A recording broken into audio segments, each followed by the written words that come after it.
الله أكبر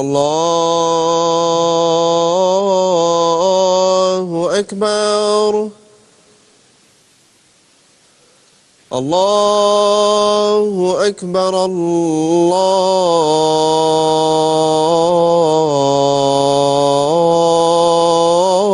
الله أكبر أشهد أن لا إله إلا الله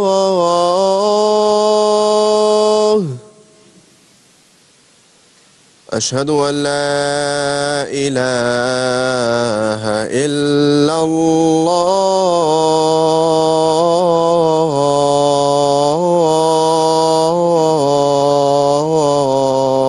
الله أشهد أن محمدا رسول الله أشهد أن محمدا رسول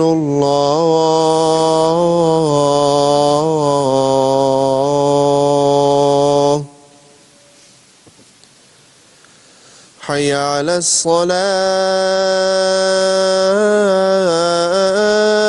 الصلاة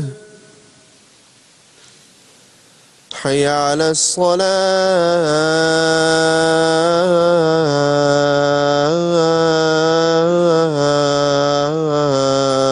الصلاة حي على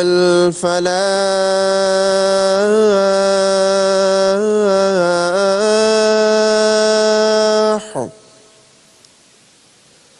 حي على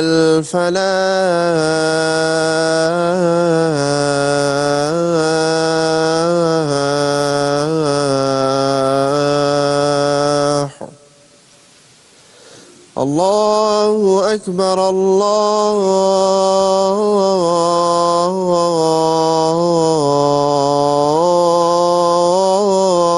الله أكبر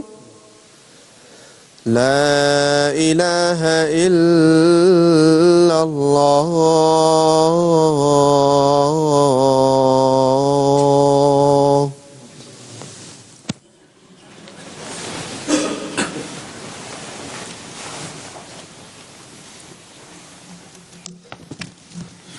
السلام عليكم ورحمة الله.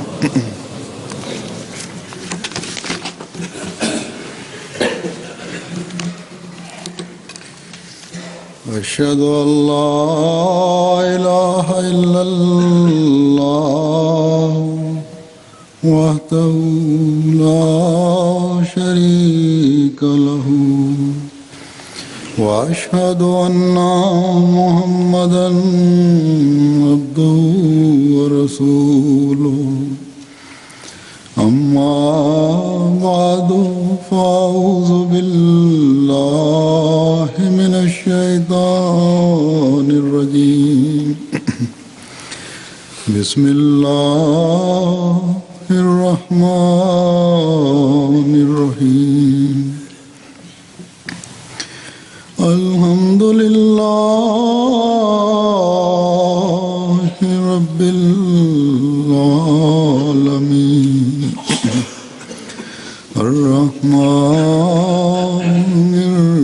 الرحيم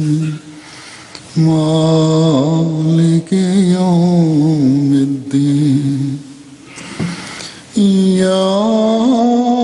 إياك نعبد وإياك نستعين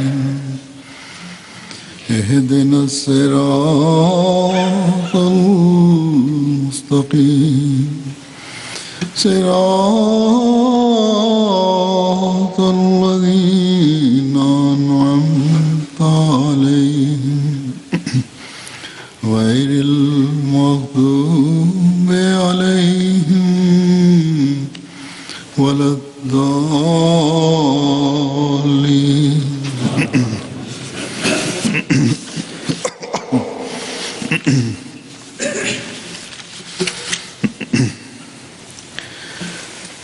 گزشتہ جمعے کو میں نے حضرت صاحبزادہ مرزا وسیم احمد صاحب کی شدید بیماری کے پیش نظر دعا کی درخواست کی تھی. اس کے بعد مجھے کئی مخلصین کے خط بھی آئے. بڑے درد کے ساتھ لوگوں نے دعائیں کیں، لیکن اللہ تعالیٰ کی تقدیر غالب آئی اور 2 دن بعد وہ اپنے مولا حقیقی کے حضور حاضر ہو گئے. انا للہ و انا الیہ راجعون. ان کی خدمات اور ان کی قربانیوں اور ان کی خوبیوں کو سامنے رکھتے ہوئے کی گئی دعائیں یقیناً اللہ تعالیٰ کے حضور اگلے جہان میں ان کے درجات کی بلندی کا باعث بنیں گی انشاءاللہ. میں امید رکھتا ہوں کہ ایسے بے نفس قربانی کرنے والے اور ہمہ وقفی روح سے کام کرنے والے، غریبوں کی مدد کرنے والے، ان کے کام آنے والے، جماعت کی غیرت رکھنے والے اور خلافت کے فدائی سے اللہ تعالیٰ پیار کا سلوک فرمائے گا انشاءاللہ. انہیں اپنے پیاروں کے قرب میں اعلیٰ علیین میں جگہ عطا فرمائے گا. اب بھی لوگوں کے بے شمار خطوط تعزیت کے آ رہے ہیں. افسوس کے لیے مجھے لوگ ملنے بھی آئے. اللہ تعالیٰ سب کو جزا دے. جو اس دنیا میں آیا اس نے اس دنیا سے جانا بھی ہے. یہ اللہ تعالیٰ کی سنت ہے جو ہمیشہ سے ہے اور جب تک یہ دنیا قائم ہے اسی طرح چلتا رہے گا. لیکن خوش قسمت ہیں وہ لوگ جو اپنی زندگیاں خدا کی رضا حاصل کرنے کے لیے اور اس کے دین کی خدمت کرتے ہوئے گزارتے ہیں. جو اللہ تعالیٰ کی مخلوق کا درد رکھتے ہیں اور اس کے لیے عملی نمونے بھی دکھاتے ہیں. حضرت صاحبزادہ مرزا وسیم احمد صاحب بھی یقیناً ایسے لوگوں میں سے ہی ایک تھے. اللہ تعالیٰ انہیں کروٹ جنت نصیب فرمائے. ان کی وفات پر جیسا کہ میں نے کہا تعزیت کے لوگوں کے خطوط بھی آ رہے ہیں اور ان خطوط میں یہ اظہار بھی ہو رہا ہے کہ حضرت مسیح موعود علیہ الصلوۃ والسلام کی نسل کی ایک نشانی جو دارالمسیح قادیان میں تھی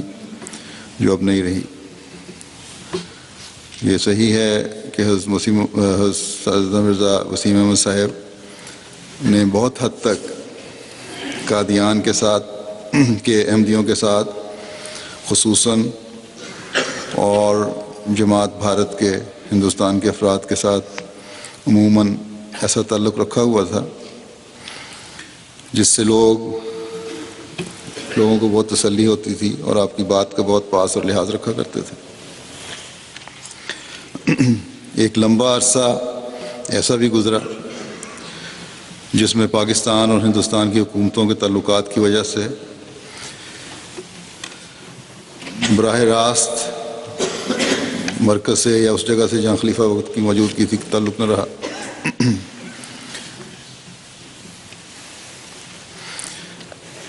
ایسے دور بھی آتے رہے جب آج کی طرح ذرائع مواصلات نہیں تھے اور جو تھے وہ منقطع ہو جاتے رہے. لیکن درویشان نے جماعت اور خلافت سے محبت اور وفا کے غیر معمولی نمونے دکھائے اور اس بات پر ان کو تسلی ہوتی تھی کہ حضرت مسیح موعود علیہ الصلوۃ والسلام کا پوتا اور حضرت مسلم موعود رضی اللہ تعالیٰ عنہ کا بیٹا ان کے درمیان موجود ہے. اور اس بیٹے نے بھی خلافت سے محبت اور اطاعت نظام اور اطاعت امیر کے نمونے عملاً دکھا کر جماعت کے احباب کو ہر وقت یہ احساس دلایا اور یہ احساس پیدا کرنے کی کوشش کی کہ جماعت اور خلافت ہی سب کچھ ہے، جس سے جڑے رہ کر ہم اللہ تعالیٰ کی رضا کو حاصل کرنے والے بن سکتے ہیں۔ تقریباً 30 سال آپ نے حضرت مولوی عبد الرحمن صاحب جٹ کی عمارت کے دور میں نہایت عاجزی اور وفا کے ساتھ ایک عام کارکن کی حیثیت سے اپنے عہد وفا کو نبھایا، اور پھر ناظر اعلیٰ اور امیر مقامی جب آپ 1977 میں بنائے گئے خلیفۃ المسیح الثالث رحمہ اللہ تعالیٰ نے آپ کو بنایا، تو اس اہم ذمہ داری کو بھی خوب نبھایا۔ درویش بن کر گئے تھے تو درویشی میں زندگی گزاری، یہ خیال نہیں آیا کہ میں حضرت مسیح موعود علیہ الصلوۃ والسلام کو پوتا ہوں، حالانکہ آپ کے مقام کی اہمیت کی طرف توجہ دلاتے ہوئے حضرت مسلم موعود رضی اللہ تعالیٰ عنہ نے ایک موقع پر آپ کو فرمایا تھا جب کہ آپ پاکستان آئے ہوئے تھے اپنی شادی کے سلسلے میں، اور ابھی چند دن ہی ہوئے تھے شادی کو، اپنی اہلیہ کے کاغذات کی تیاری کروا رہے تھے ساتھ لے جانے کے لیے۔ تو جیسا کہ اس زمانے میں عموماً ہوتا تھا، دونوں ملکوں کے تعلقات ذرا سی بات پر خراب ہو جایا کرتے تھے۔ بڑا لمبا عرصہ چل رہے ہیں، اب کچھ عرصے سے ہی کچھ نسبتاً بہتری آ رہی ہے، یہ کھچاوٹ تو ہمیشہ سے رہی ہے۔ تو ایسے ہی ایک موقع پر جب آپ وہیں تھے، چند دن ہوئے تھے شادی کو، حضرت مسلم موعود رضی اللہ تعالیٰ عنہ نے محسوس کیا کہ حالات میں کھچاوٹ پیدا ہو رہی ہے، تو آپ نے میاں صاحب کو کہا، اپنے بیٹے کو، کہ بیوی کے کاغذات تو بنتے رہیں گے، ان کو تم چھوڑو اور فوری طور پر واپس چلے جاؤ، کیونکہ تمہارے نہ جانے سے خاندان حضرت مسیح موعود علیہ الصلوۃ والسلام کا کوئی فرد قادیان میں نہیں رہے گا اگر تم بھی یہاں رہے تو، اور اس لیے فوری طور پر جہاز کی سیٹ بک کرواؤ، کیونکہ آپ اس وقت بائی روڈ بارڈر کراس کر کے نہیں آئے تھے بلکہ جہاز سے آئے تھے، حالات ایسے تھے، اور فوراً سیٹ بک کروا کے تو واپس چلے جاؤ، اور اگر جہاز کی سیٹ نہیں بھی ہوتی تو چارٹر جہاز بھی کروانا پڑے تو کرواؤ اور فوراً چلے جاؤ، لیکن فوری جانا بہرحال ضروری ہے، ورنہ لوگوں میں یہ تاثر پیدا ہو جائے گا کہ گویا قادیان خالی ہو گیا، کیونکہ اگر خاندان حضرت مسیح موعود علیہ الصلوۃ والسلام نے ایسا نمونہ پیش نہ کیا اور قربانی نہ دی تو لوگ پھر کس طرح قربانی دیں گے۔ تقریباً انہی الفاظ میں محترم سید مرزا وسیم احمد صاحب نے جب گزشتہ سال 2005 میں قادیان گیا ہوں تو مجھے یہ سارا واقعہ سنایا تھا۔ تو وہ نوجوان جو 21 سال کی عمر میں دیار مسیح کی حفاظت کے لیے چھوڑا گیا تھا، جو دنیاوی لحاظ سے اگر دیکھا جائے تو حضرت مسیح موعود علیہ الصلوۃ والسلام کی وجہ سے قادیان کی موروثی جائیداد کا مالک بھی تھا، جس کا باپ خلیفہ وقت تھا، جس نے اپنے بیٹے کو یہ باور کرایا تھا کہ تمہارا قادیان میں رہنا ہی درویشات میں قادیان کے حوصلے بلند کرنے کا باعث بنے گا، اور تمہاری وہاں موجودگی ضروری ہے۔ ان سب باتوں نے میاں صاحب کو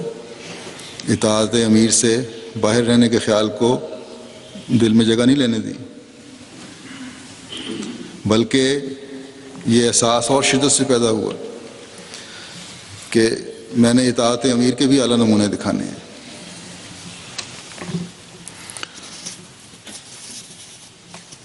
اور تاکہ ہر جو ہے درویش وہ مجھے دیکھتے ہوئے پہلے سے بڑھ کر اطاعت امیر کے نمونے دکھائے۔ اور یہ یقیناً اس اولو العزم باپ کی نصیحتوں کا اثر تھا جو انہوں نے اپنے بچوں کو کی تھی، اور خاص طور پر شاعر اللہ کے حفاظت کے لیے چھوڑے ہوئے اس درویش بچے کو کی تھی، جس میں ایک انتہائی اہم نصیحت یہ بھی تھی کہ تم نے یہ خیال اپنے دل میں کبھی نہیں لانا کہ تم ناظر ہو، نوجوانی میں نظارت ملی تھی، بلکہ ہمیشہ تمہارے دل میں یہ خیال رہے کہ تم حضرت مسیح موعود علیہ السلام کے پوتے ہو اور اس کے مطابق اپنی زندگی ڈھالنی ہے، اور یہی اصل حیثیت اپنی سمجھنی ہے اور اپنے آپ کو اسی حیثیت سے پیش کرنا ہے۔ اور حضرت مسیح موعود علیہ السلام کے پوتے ہونے کے بعد کیا احساس ابھرنا چاہیے تھا؟ یقیناً یہی کہ تیری عاجزانہ راہیں اسے پسند آئیں، اور یقیناً یہ کہ جس مقصد کے دعوے کے ساتھ اللہ تعالیٰ نے حضرت مسیح موعود علیہ السلام کو مبعوث فرمایا تھا اس کی تکمیل کرنی ہے۔ چھوٹی چھوٹی باتوں میں اپنا وقت ضائع نہیں کرنا۔ حضرت مسیح موعود علیہ السلام کا اور جماعت کا وقار قائم کرنا ہے اور قائم رکھنا ہے۔ بس یہ باتیں حضرت صاحبزادہ مرزا وسیم احمد صاحب نے اپنے پلے باندھیں اور عمل کیا اور نبھائیں اور خوب نبھائیں، اور قادیان والوں، بھارت کی جماعتوں میں اس کو راسخ کرنے کی کوشش کی۔ بس ہر مخلص احمدی کو، چاہے وہ قادیان کے رہنے والے ہیں، ہندوستان کی دوسری جماعتوں کے رہنے والے ہیں، یا کہیں کے بھی رہنے والے ہیں، اور ہر عہدیدار کو اور خاندان حضرت مسیح موعود علیہ السلام کے ہر فرد کو ان ایسے نمونے قائم کرنے چاہیے۔ آپ کی پیدائش کے بارے میں مختصراً بتا دوں کہ آپ حضرت عزیزہ بیگم صاحبہ جو حضرت سیٹھ ابو بکر یوسف صاحب آف جدہ کی صاحبزادی تھیں، ان کے یہاں ان کے وطن سے 1 اگست 1927 کو پیدا ہوئے تھے۔ یہاں یہ بھی ذکر کر دوں کہ حضرت مسلم موعود رضی اللہ تعالیٰ عنہ کا پہلے شادی کا ارادہ نہیں تھا بلکہ کہیں اور ہو گیا تھا، لیکن اللہ تعالیٰ کی تقدیر یہی تھی کہ حضرت عزیزہ بیگم صاحبہ کی شادی حضرت مسلم موعود سے ہو، اور اس کے لیے حضرت ام المومنین کو بھی، اس کے لیے حضرت مسیح ثانی کو بھی اور دوسرے لوگوں کو بھی بعض ایسی خوابیں آئیں، اور اللہ تعالیٰ کی طرف سے بار بار ایسا اظہار ہوا جس کی وجہ سے یہ شادی ہوئی، اور اس کا ذکر حضرت مولوی سرور شاہ صاحب نے جب حضرت مسلم موعود کا نکاح پڑھایا اس وقت کیا تھا۔ حضرت صاحبزادہ مرزا وسیم احمد صاحب کی پیدائش کے بارے میں حضرت نواب مبارکہ بیگم صاحبہ کا ایک رویا بھی ہے، وہ بیان کر دیتا ہوں۔ یہ مجھے میری خالہ صاحبزادی امت النصیر بیگم صاحبہ نے خط میں لکھا کہ میرا خیال ہے پرانا ایک خط انہوں نے کوئی تلاش کیا تھا جو ان کی والدہ کو حضرت نواب مبارکہ بیگم صاحبہ نے لکھا تھا، یعنی ان کی والدہ سیدہ سارہ بیگم صاحبہ جو حضرت مسلم موعود رضی اللہ تعالیٰ عنہ کی اہلیہ تھیں۔ انہوں نے لکھا کہ صاحبزادی امت النصیر نے کہ میرا خیال ہے کہ میاں وسیم احمد صاحب پر یہ پوری ہوتی ہے رویا۔ نواب مبارکہ بیگم صاحبہ جو حضرت مسیح موعود علیہ السلام کی بڑی بیٹی تھیں، انہوں نے اپنی بھاوج کو یہ خط لکھا تھا، سیدہ سارہ بیگم صاحبہ کو۔ لکھتی ہیں کہ حیرت ہے کہ ادھر آپ کے خط سے عزیزہ دلہن کے حمل کی خبر معلوم ہوئی، اور میں اس شب کو خواب دیکھ چکی تھی کہ میں گویا بھائی صاحب یعنی حضرت خلیفۃ المسیح ثانی کو خواب میں یہ خواب بتلا رہی ہیں، کہ خواب میں یہ خواب بتا رہی ہیں کہ حضرت مسیح موعود علیہ السلام نے میرے ہاتھ پکڑ کر یہ بشارت دی ہے کہ اغلباً حفیظ اور تمہارے بھائی کے ہاں عزیزہ کے بطن سے بیٹا پیدا ہوگا، اور یہ بشارت سن کر بھائی صاحب بہت خوش ہوئے، خواب میں ہی حضرت خلیفۃ المسیح ثانی بہت خوش ہوئے اور انہوں نے کہا کہ میں نے یہی چاہا تھا کہ عزیزہ سے ہو۔ حضرت مسلم موعود خلیفۃ المسیح ثانی نے ایک موقع پر آپ کے بارے میں فرمایا کہ میں نے اپنا ایک بیٹا اس وادی غیر ذی زرع میں بسا دیا ہے، اللہ تعالیٰ اس کو کام کی توفیق دے۔ اب بظاہر تو قادیان کا علاقہ آباد اور سرسبز تھا، لیکن قادیان کے درویشوں کی زندگی ابتدا میں نہایت تنگی اور خوف کی حالت میں تھی۔ گو کہ مومن مشکلات میں خوف نہیں کھاتا، لیکن ارد گرد کی غیر مسلم آبادی نے جو صورتحال پیدا کی ہوئی تھی وہ بڑی فکر انگیز تھی۔ رہنے والوں کو بھی فکر تھی کہ جس مقصد کے لیے ہم یہاں چھوڑے گئے ہیں اس کا حق ادا کر سکیں گے یا نہیں، اور دنیا کی جماعت کو بھی اور خلیفہ وقت کو بھی یہ فکر تھی، جس کے لیے دعائیں کرتے تھے کہ کوئی خوف ان لوگوں کو جو یہ عزم لے کے وہاں بیٹھے ہوئے ہیں اس عہد سے ہٹانے والا نہ ہو، اور وہ دیار مسیح میں شعائر اللہ کی جو حفاظت کے لیے بھجوائے گئے ہیں اس کا حق ادا کرنے والے بنے۔ ان دنوں میں حالات اتنے کشیدہ تھے کہ یہ وہاں رہنے والے جو تھے قادیان میں، ان کو حکومتی ادارے بھی شک کی نظر سے ہمیشہ دیکھتے رہتے تھے، اور پاکستان سے جو ہندوستان آنے والے تھے بعض ہندو سکھ وغیرہ، وہ بھی دشمنی کس وجہ سے تھی، ظلم کا نشانہ یہاں پاکستان میں بنے تھے یا جو بھی وجوہات تھیں، اس کی وجہ سے سخت مخالفت کی نظر سے دیکھتے تھے ان لوگوں کو، اور کوشش یہ ہوتی تھی جب موقع ملے ان کو ختم کر دیں۔ ان حالات میں جبکہ باہر سے کھانے پینے کی اشیاء کی آمد بھی بند تھی، کچھ سٹاک جو رکھا ہوا تھا خوراک کا بس وہی استعمال ہوتا تھا، باقی کوئی آمد نہیں تھی، ماحول بھی انتہائی خوفناک تھا۔ قادیان کے ان درویشوں کے لیے جن کی تعداد چند سو تھی، یہ وقت واقعی وادی غیر ذی زرع کا نظارہ پیش کر رہا تھا۔ پھر آہستہ آہستہ گرم صاحبزادہ مرزا وسیم احمد صاحب مرحوم اور درویشوں کی کوششیں اور دعائیں اور خلیفہ وقت کی دعائیں اور جماعت کی دعائیں اپنا اثر دکھانے لگیں، اور ماحول سے تعلقات بھی پیدا ہونے شروع ہوئے، ان کے دل بھی نرم ہونے شروع ہوئے، اور پھر یہ لوگ درویشان جو تھے نسبتاً آزادی کا سانس لینے لگے۔ لیکن غربت اور مالی تنگی پھر بھی بڑا عرصہ تک قائم رہی تھی۔ اس زمانے میں درویشان کے لیے جماعتی فنڈ سے ایک گزارا الاؤنس مقرر تھا، بہت معمولی سا، مشکل سے کھانا پینا ہوتا ہوگا اس میں، لیکن حضرت میاں صاحب کے لیے خلیفۃ المسیح ثانی کی ہدایت تھی کہ گزارا تو اتنا ہی ملے گا، لیکن اس فنڈ سے نہیں ملے گا جو جماعت کا ہے، بلکہ حضرت خلیفہ ثانی اپنی ذاتی امانت میں سے ان کو یہ دیا کرتے تھے۔ پھر آہستہ آہستہ حالات بہتر ہوئے تو ان لوگوں کی آمدیاں بھی شروع ہوئیں، میاں صاحب کی آمد بھی زرعی زمین سے کچھ شروع ہوئی۔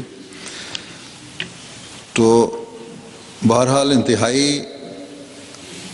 تنگی اور ہر وقت کے دھڑکے کے دن تھے جو ان لوگوں نے گزارے جو ابتدائی درویش تھے، اور یہ ان کی غیر معمولی قربانی ہے۔ میں سمجھتا ہوں کہ اس بات میں بھی اللہ تعالیٰ کی گہری حکمت تھی کہ مسلم موعود رضی اللہ تعالیٰ عنہ کی اولاد میں سے اللہ تعالیٰ نے درویشی کا اور قربانی کا اس شخص کو موقع دیا جس کا ننھیال عرب سے تعلق رکھتا تھا اور اس علاقے کے قریب تھا جہاں اسماعیلی قربانی کی مثال قائم کی گئی۔ حضرت نواب مبارکہ بیگم صاحبہ کا جو خواب ہے جو میں نے سنایا ابھی، اس سے بھی یہی پتہ چلتا ہے کہ حضرت مسلم موعود رضی اللہ تعالیٰ عنہ کے الفاظ کہ میں نے یہی چاہا کہ عزیزہ سے ہو، اور حضرت مسیح موعود علیہ الصلوۃ والسلام کا خود آنا اور بشارت دینا، یہ سب باتیں بتاتی ہیں کہ اس بیٹے سے اللہ تعالیٰ نے کوئی غیر معمولی کام لینا تھا، اور وہ کام قربانی کا تھا۔ اللہ تعالیٰ ان کی قبول فرمائے۔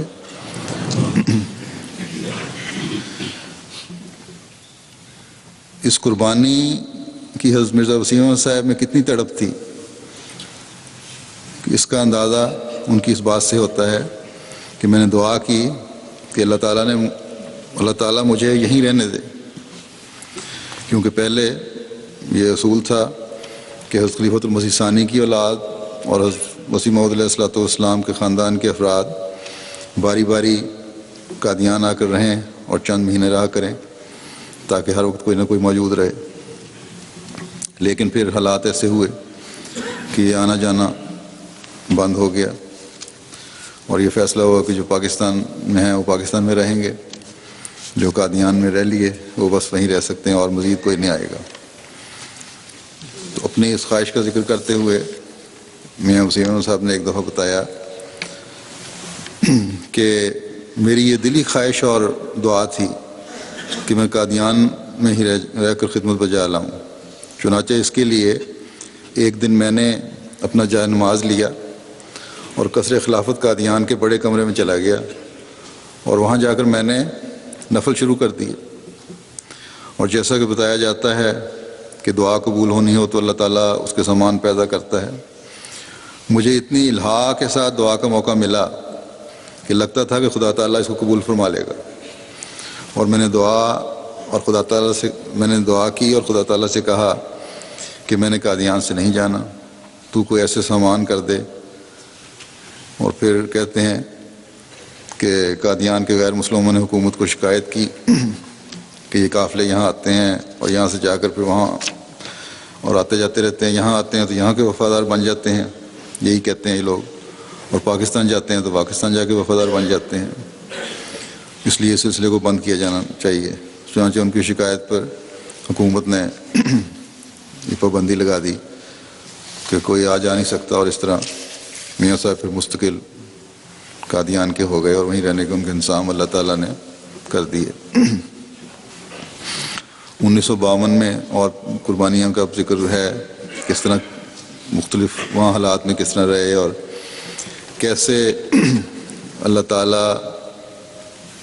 جب بھی موقع آئے اللہ تعالیٰ نے ان کو صبر اور حوصلے سے تکلیفیں برداشت کرنے کی توفیق دی۔ مثلاً 1952 میں جب حضرت ام المومنین نصرت جہاں بیگم صاحبہ رضی اللہ تعالیٰ عنہا کی وفات ہوئی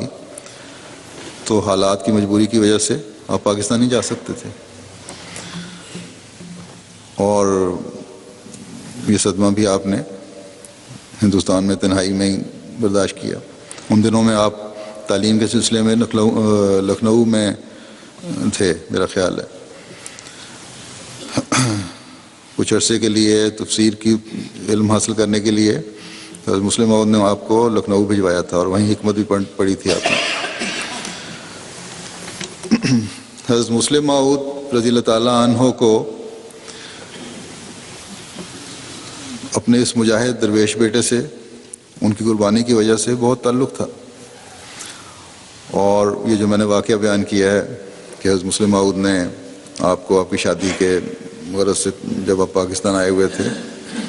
یہ کہا کہ فوری واپس چلے جاؤ بعض وجوہات کی وجہ سے، تو اس وقت جب جہاز کی سیٹ ان کو مل گئی لیکن جہاز میں 2 دن بعد روانہ ہونا تھا، تو حضرت مسلم موعود رضی اللہ تعالیٰ عنہ کو جو پتہ لگا تو آپ بھی خود لاہور تشریف لے آئے۔ یہ نہیں کہا کہ 2 دن رہتے ہیں تو ربا آ جاؤ، بلکہ ان کو کہا میاں صاحب کو وہیں ٹھہرو، میں آ رہا ہوں، اور لاہور خود تشریف لائے، مختلف ہدایات اور نصائح فرمائیں، دعائیں دیں، اور ان کو رخصت کیا اپنے سامنے سے، اپنے سامنے، تاکہ اللہ تعالیٰ خیریت سے ان کو قادیان پہنچائے. یہ دعائیں کرتے رہے آپ تاکہ اور ان کو موقع ملے کہ دیار مسیح کی حفاظت کے ذمہ داری کو نبھا سکیں. حضرت ڈاکٹر حشمت اللہ صاحب نے بعد میں میاں صاحب کو بتایا، میاں صاحب نے خود ہی ذکر کیا ہے کہ حضرت مسلم موعود رضی اللہ تعالیٰ عنہ جب جہاز پر ایئرپورٹ، والٹن ایئرپورٹ ہوتا تھا اس زمانے میں لاہور میں، جہاز پر چڑھانے کے لیے آئے تو جب تک جہاز نظروں سے اوجھل نہیں ہو گیا مسلسل جہاز کو دیکھتے رہے اور دعائیں کرتے رہے. پھر حضرت مسلم موعود کے اسی تعلق کو حضرت بیگم صاحبہ سیدہ مرزا وسیم احمد صاحب بیان کرتی ہیں کہ جب کاغذات مکمل ہو گئے اور شادی کے 1 سال کے بعد میں قادیان جانے لگی تو حضرت مسلم موعود رضی اللہ تعالیٰ عنہ نے خاص طور پر مجھے یہ ہدایت کی تھی کہ ام ناصر کے مکان میں رہنا، جہاں حضرت مسیح موعود علیہ الصلوۃ والسلام کے کثرت سے قدم پڑے ہیں اور اس کے صحن میں حضور نے درس بھی دیا ہوا ہے. غالباً حضرت مسلم موعود کا درس کی شاید ہو کیونکہ واضح نہیں ہے. حضرت میاں وسیم احمد صاحب کی خدمات صدر اعظم احمدیہ کی جائیدادوں کو واگزار کرانے کے لیے بڑی نمایاں ہیں. حضرت مسیح موعود علیہ الصلوۃ والسلام کے خاندان کے ہونے کی وجہ سے، آپ کا پوتا ہونے کی وجہ سے حکومت نے اس بات کو بھی کنسیڈر کیا اور ان کی جائیداد، انجمن کی جائیداد واپس ملی،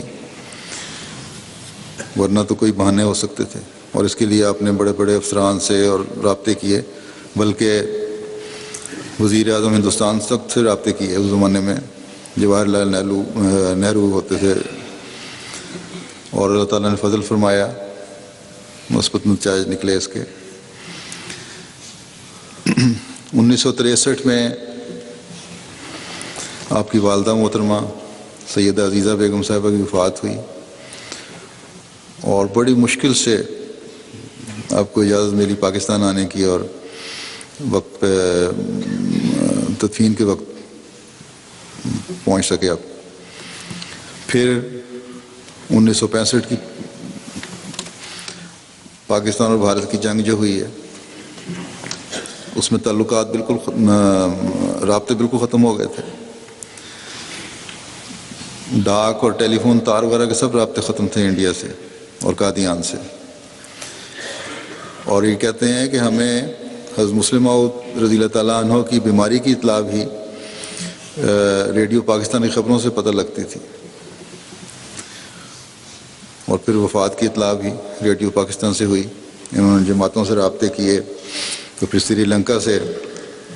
پھر کنفرمیشن ہو گئی. تو بہرحال حضرت مسلم موعود رضی اللہ تعالیٰ عنہ کی وفات کے وقت بھی یہ قادیان میں تھے.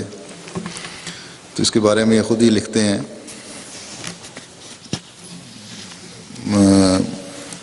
جب وفات ہوئی تو انہوں نے تمام درویشان کو مسجد مبارک میں اکٹھا کیا، جمع کیا قادیان میں، اور وہاں انہوں نے لکھا، یہ رپورٹ ہے کہ انہوں نے جمع کیا سب کو، درویشان کو، اور وہاں یہ تقریر کی اور درویشان نے قادیان کو اس شدید صدمے کے وقت صبر اور دعاؤں کی تلقین کی. اور پھر فرمایا کہ میری ہمیشہ یہ دعا اور تڑپ رہی کہ اے خدا، جب بھی حضرت ابا جان یعنی حضرت مسلم موعود رضی اللہ تعالیٰ عنہ کا آخری وقت آئے تو میں ان کے پاس موجود رہوں، مگر ایسے حالات میں حضور کی وفات ہوئی ہے کہ میرا جانا ممکن نہیں. اس طرح اللہ تعالیٰ نے مجھے یہ سمجھایا کہ قادیان اور ہندوستان کے سارے احمدی افراد حضرت مسلم موعود رضی اللہ تعالیٰ عنہ کے بچوں کی طرح ہی ہیں. سب کو جدائی کا یکساں صدمہ پہنچا ہے، تم بھی ان کے ساتھ جدائی کا ویسا ہی صدمہ برداشت کرو جیسا وہ کر رہے ہیں، اور تمہارا قادیان رہنا ان کے لیے موجب ڈھارس اور تسلی ہوگا. پھر 1971 میں دونوں ملکوں کے حالات خراب ہوئے اور بعض افسران نے قادیان کی احمدی آبادی کو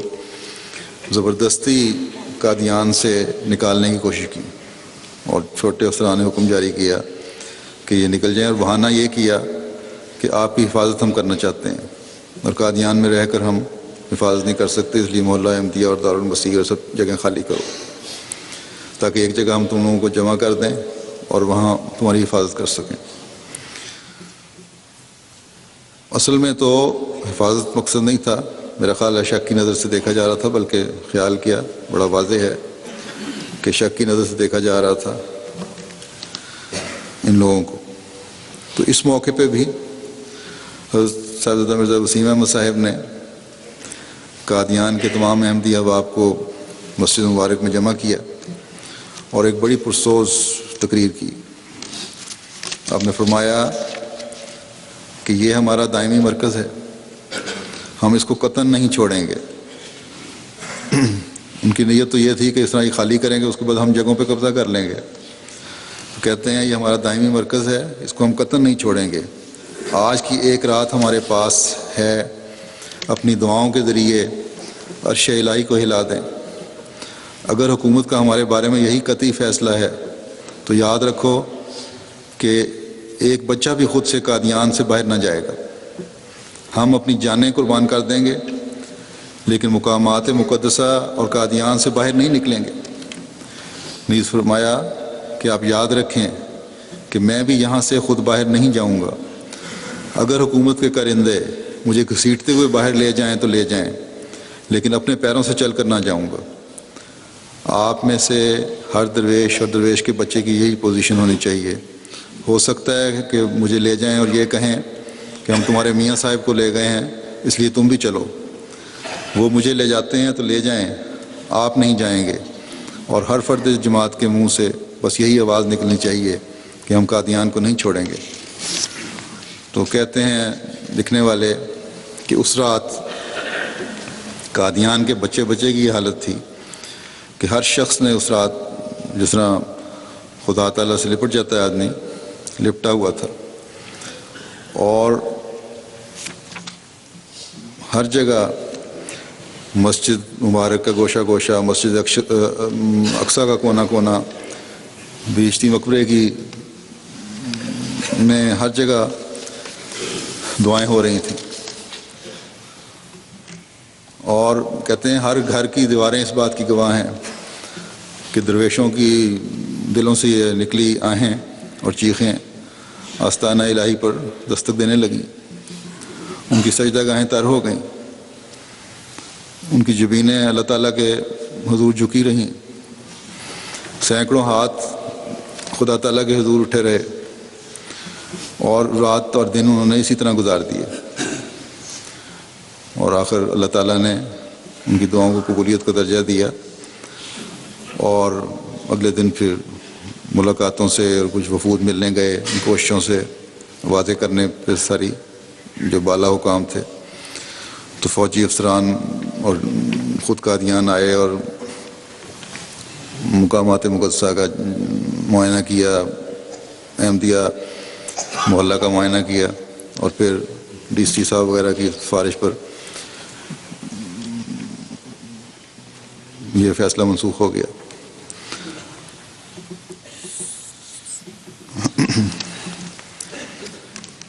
آپ کی دعاؤں کے بارے میں ایک وہاں رہنے والے ہمارے مبلغ ہیں، انہوں نے مجھے لکھا کہ مجھے کچھ عرصہ دارالمسیح میں رہنے کا موقع ملا تو میں نے اکثر دیکھا کہ میاں وسیم احمد صاحب رات کو بیت الدعا میں یا اور جگہوں پہ جہاں حضرت مسیح علیہ الصلوۃ والسلام دعائیں کرتے ہیں وہاں دعاؤں میں مشغول ہیں۔ 1977 میں جیسا کہ میں نے کہا حضرت مولوی عبد الرحمن صاحب جیٹ کی وفات کے بعد خلیفۃ مسیح ثالث نے آپ کو امیر مقامی اور ناظر اعلیٰ مقرر کیا۔ اس وقت سے آپ نے بڑی اس لحاظ سے بھی انتظامی خدمات انجام دیں۔ 1982 میں حضرت خلیفۃ مسیح ثالث رحمہ اللہ تعالیٰ کی وفات ہوئی تو اس موقع پہ بھی آپ رباط نہیں جا سکتے تھے. تو آپ کی 2 بڑی بیٹیوں کی تو شادیاں ہو چکی تھیں، چھوٹی بیٹی اور بیٹا شاید آپ کے ساتھ تھے. تو آپ کی بیٹی امت الرؤف کا بیان ہے کہ ابا کو خلافت سے بے انتہا عشق تھا، اور حضور کی وفات کے اگلے روز ایک خط لے کر امی کے اور میرے پاس لائے کہ اس پر پڑھ لو اور اس پر دستخط کر دو. یعنی اپنی اہلیہ اور بیٹی کے پاس لائے کہ دستخط کر دو. اس میں خلیفۃ المسیح رابع کی بیعت کرنے کے متعلق لکھا تھا، بغیر نام کے خلیفۃ المسیح رابع لکھ کر بیعت تھی کہ یہ میں ابھی بھجوا رہا ہوں. تو یہ بیٹی کہتی ہیں کہ میں نے اس پہ کہا کہ ابا ابھی تو خلافت کا انتخاب بھی نہیں ہوا،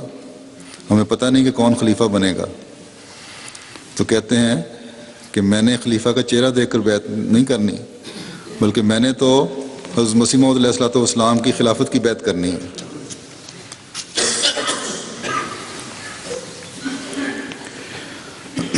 اللہ تعالیٰ جس کو بھی خلیفہ بنائے اس کی میں نے بیعت کرنی، اس لیے میں نے یہ خط لکھ دیا اور میں اس کو روانہ کر رہا ہوں تاکہ خلافت کا انتخاب ہو تو میری بیعت کا خط وہاں پہنچ چکا ہو. تو یہ تھا خلافت سے عشق اور محبت اور اس کا عرفان. اللہ کرے ہر ایک کو حاصل ہو. آپ پر بعض جھوٹے مقدمے بھی بنائے گئے مخالفین کی طرف سے، بعض اپنوں نے بھی آپ کو بعض پریشانی میں مبتلا کیا، لیکن بڑے حوصلے اور صبر سے آپ نے ہر چیز برداشت کی. بلکہ ان مخالفین میں سے سنا ہے کہ اب ان کی وفات پہ تعزیت میں سے بھی لوگ آئے ہوئے تھے.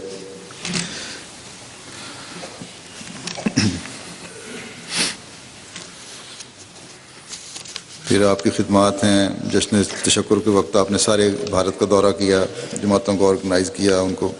بتایا. خلیفۃ المسیح رابع رحمہ اللہ تعالیٰ کا دورہ ہوا، اس وقت آپ نے بڑا ساری انتظامی ذمہ داریاں سنبھالیں. پھر جب میرا دورہ ہوا ہے اس وقت آپ کی طبیعت بھی کافی خراب تھی 2005 میں، اور کمزوری ہو جاتی تھی، انفیکشن ہو گئی بڑی شدید. ایک جلسے کی انہوں نے صدارت کرنی تھی، جلسے پہ ایک اجلاس کی،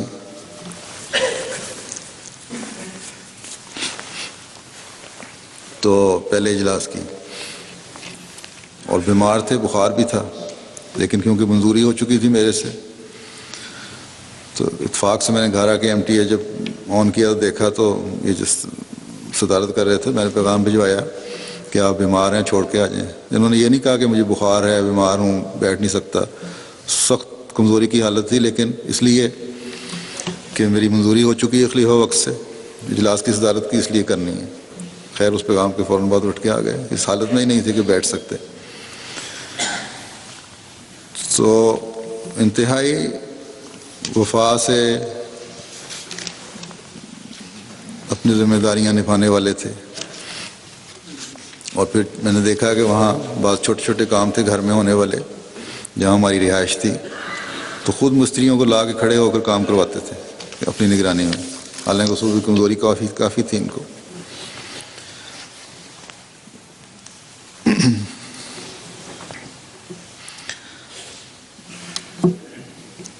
خلافت سے عشق سے باتیں بتائی ہیں، کچھ آگے بتاؤں گا.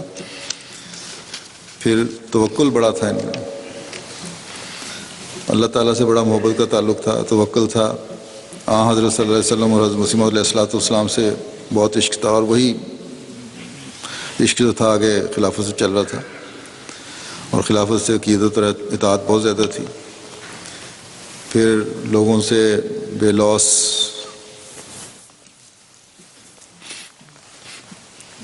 محبت تھی،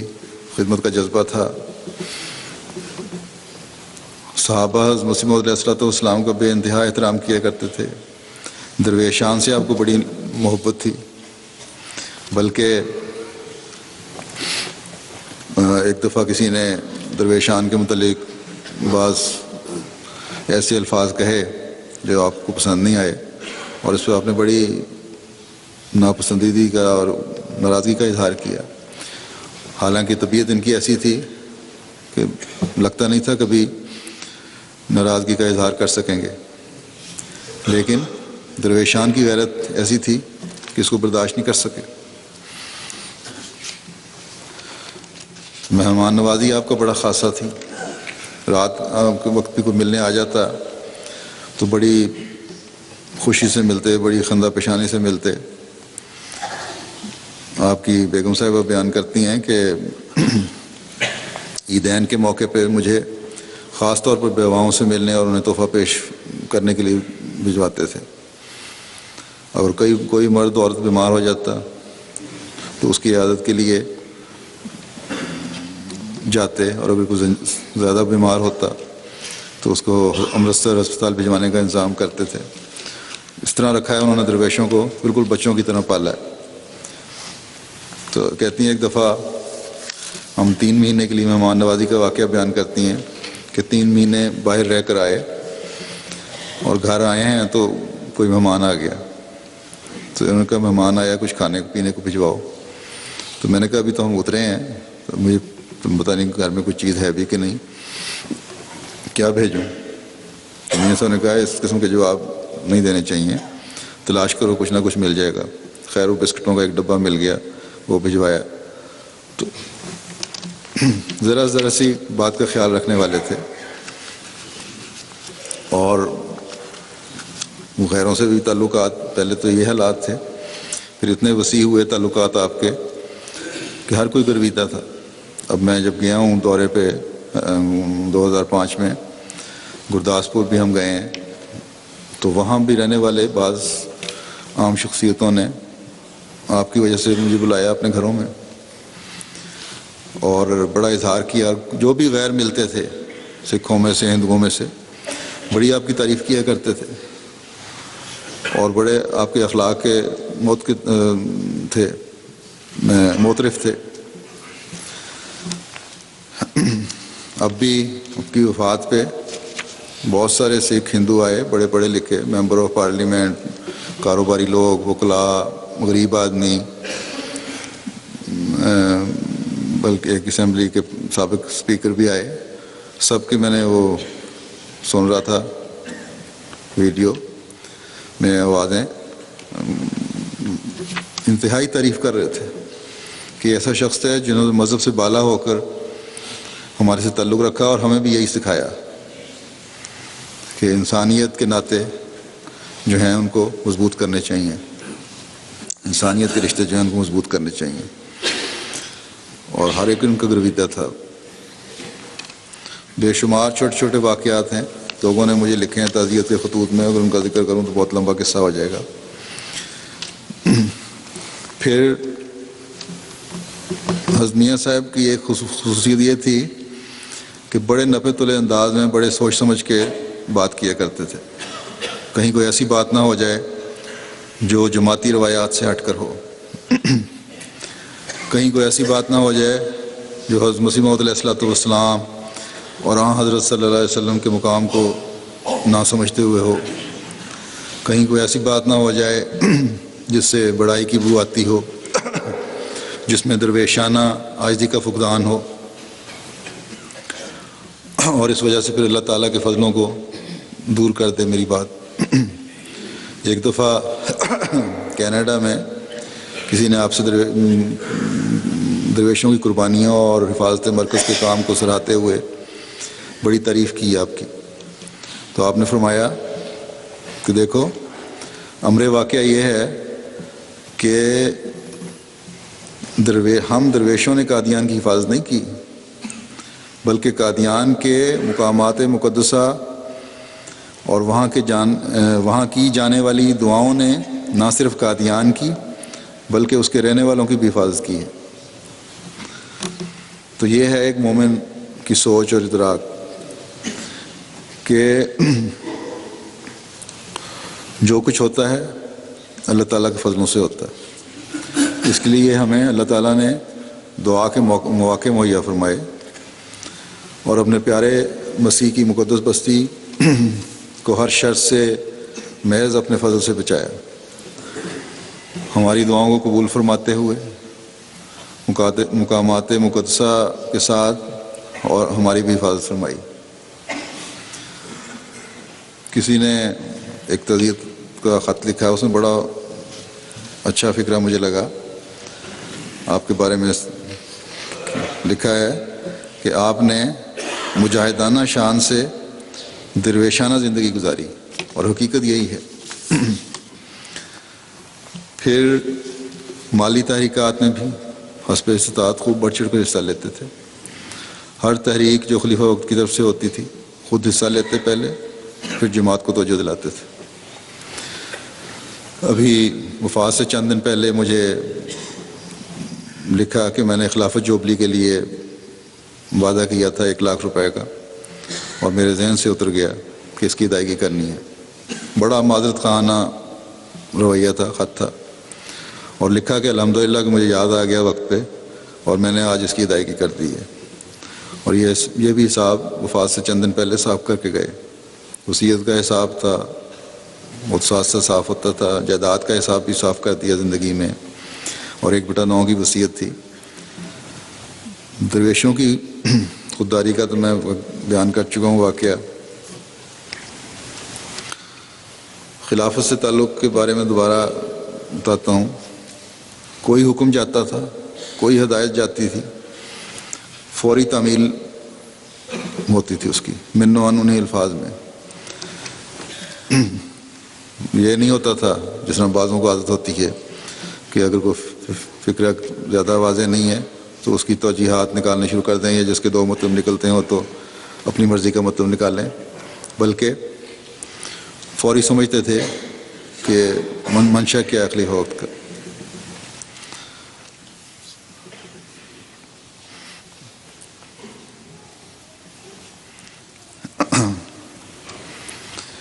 جیسا کہ پہلے ہی میں نے کہا ہے کہ باوجود بیماری کے خلیفہ وقت کی طرف سے آمدہ ہدایت پر اگر ضرورت ہوتی تو خود جا کر تعمیل کرواتے۔ گزشتہ دنوں یہاں سے جو زلزلہ آیا 1 سال 1.5 سال پہلے، اس کی وجہ سے مسجد اقصیٰ کو بھی کافی نقصان پہنچا تھا، تو مسجد کی مرمتیں ہو رہی تھیں۔ یہاں سے انجینئر جاتے رہے ہیں، تو وہاں کی زمین کی ٹیسٹنگ کے لیے کہ مزید کیا جائزہ لینا ہے، کھدائی کر کے دیکھنی تھی۔ تو انجینئر جو یہاں سے گئے تو یہ کام بغیر میاں صاحب کے بھی ہو سکتا تھا، لیکن خود وہاں موقع پہ پہنچے اور اپنی نگرانی میں یہ کروایا، اور بڑا ہنس کے پھر ان کو کہا انجینئر صاحب کو کہ یہ بتا دینا، میرے متعلق کہا کہ ان کو بتا دینا کہ میں وہاں موجود تھا۔ یہ نہیں کہ کوئی اظہار تھا کہ دیکھو میں بیماری کے باوجود یہاں آ گیا ہوں، یہ بتا دینا کہ میں سے چلا نہیں جا رہا تھا لیکن اس کے باوجود میں یہاں آ کے کھڑا ہو گیا۔ احسان کے رنگ میں نہیں، بلکہ اس لیے کہ خلیفہ وقت کی دعائیں ہو جائیں گی میرے ساتھ۔ تو یہ تھا ان کا۔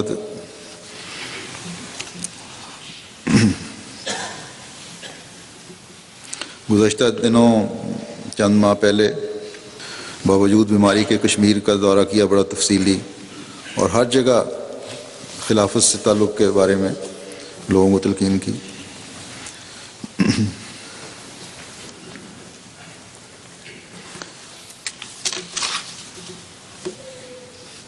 ہاں، پھر یہ ہے کہ لوگ جو آپ کو خطوط لکھتے تھے دعا کے لیے، آپ کے نام سے لکھے جاتے تھے خطوط، لیکن اگر یہ سمجھتے تھے کہ ایسے خطوط خلیفہ وقت کے پاس جانے چاہیے تو یہاں بھجوا دیا کرتے تھے تاکہ ان لوگوں کے لیے دعا ہو جائے اور یہاں سے بھی جواب چلا جائے۔ مجھے انہوں نے لکھا کہ بیماری کچھ بعض دفعہ زیادہ پچھلے دنوں میں ہو گئی تھی کہ صحیح کام نہیں ہو رہا، اس لیے کچھ عرصے کے لیے کسی کو مقرر کر دیں، یہ ذمہ داری سپرد کر دیں۔ اس میں نے ان کو لکھا تھا کہ کسی کے سپرد کرنے کی ضرورت نہیں ہے،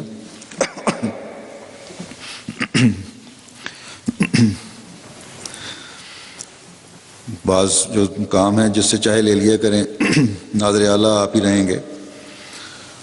اس کے بعد میرا خیال ہے کہ اپنے آپ کو تکلیف میں ڈال کر بھی یہ کام کرتے رہے ہیں۔ اور ایک معاملے کی رپورٹ ابھی چند دن پہلے مجھے آئی ان کی وفات کے بعد، اس پر ان کے دستخط تھے اور 25 اپریل کی تاریخ تھی، یعنی اس وقت بھی جس دن یہ اسپتال داخل ہوئے ہیں اور شدید انفیکشن تھی، بخار 104-105 تک پہنچا ہوا تھا، لیکن وہ ساری رپورٹ دیکھی اور اس پر دستخط کیے۔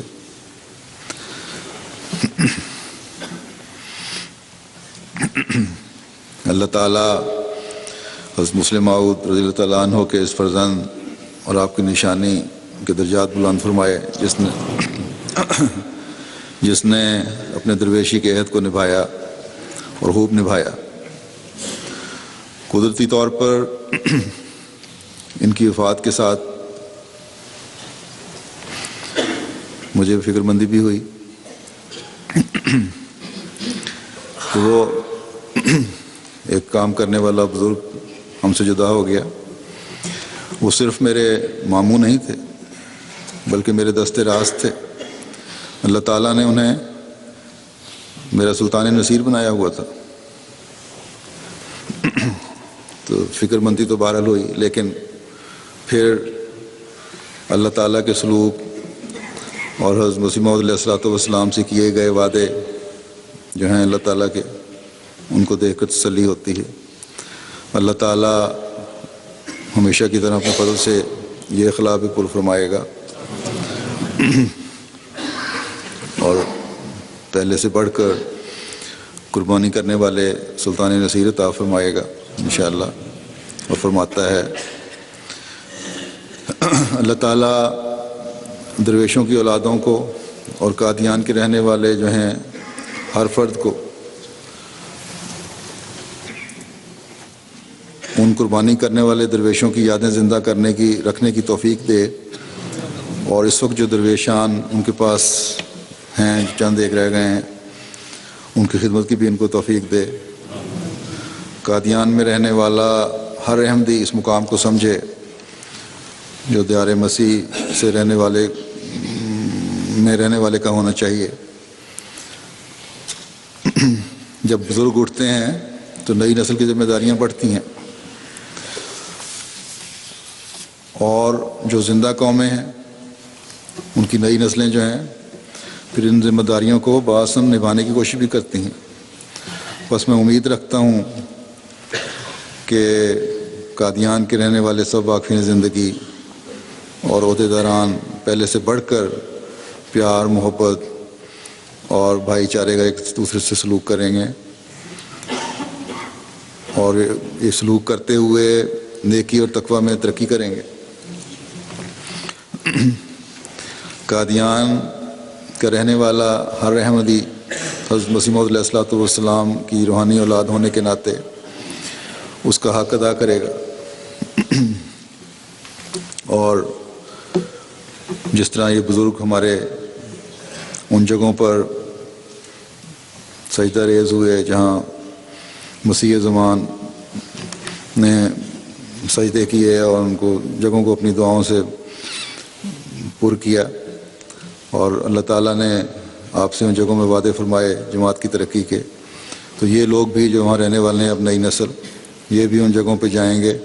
اور پہلے سے بڑھ کر اللہ تعالیٰ کے حضور سر بہ سجود ہوں گے، دعائیں کریں گے اور اس کا فضل حاصل کرنے کی کوشش کریں گے، اور مجھے ان فکروں سے آزاد کریں گے کہ قادیان میں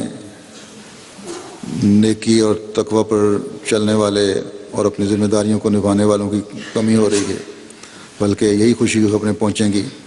کہ تقوی پہ ترقی کرنے والے بڑھ رہے ہیں۔ اللہ تعالیٰ ان کو اس کی توفیق دے۔ دنیا کی جماعتوں پر بھی قادیان کا حق ہے کہ اس بستی کے رہنے والوں کے لیے ہر احمدی دعا کرے۔ اللہ تعالیٰ ہمیشہ مسیح کی بستی کا حق ادا کرنے والے پیدا فرماتا رہے۔ حضرت میاں صاحب کی بیگم صاحبہ کے لیے بھی دعا کریں،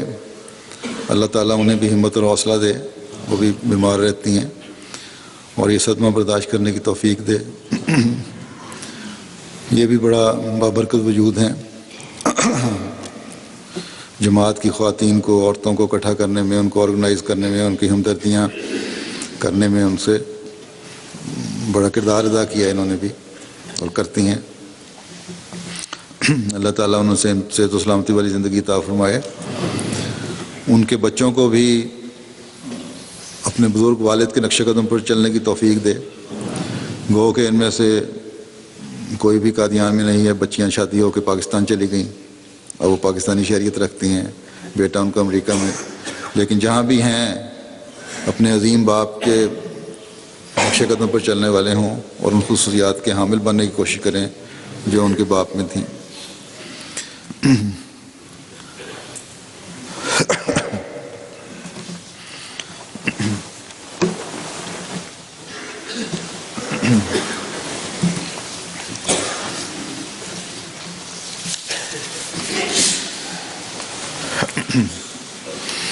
الحمد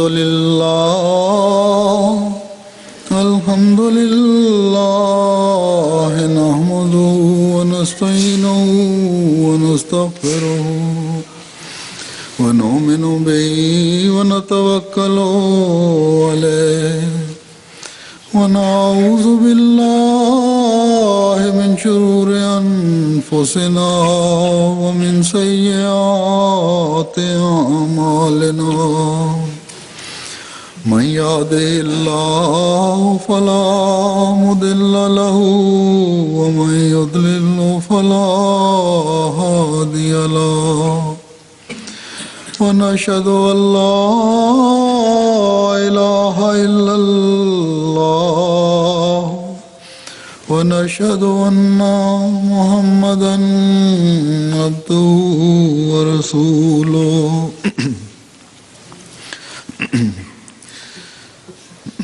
جیسا کہ میں نے کہا تھا کہ بعض غیر بھی بلکہ بڑی کثرت سے غیر آ کے میاں صاحب کے افسوس کر رہے ہیں، تو قادیان کی انسامیہ میری خطبہ سن رہی ہیں. میری طرف سے ان سب کا شکریہ ادا کر دیں. اللہ تعالیٰ ان سب کو جزا دے. عباد اللہ رحمکم اللہ ان اللہ یامر بالعدل والإحسان وإیتاء ذی القربى وینہی عن الفحشاء والمنکر والبغی یعظکم لعلکم تذکرون. اذکروا اللہ یذکرکم وادعوہ یستجب لکم ولذکر اللہ اکبر.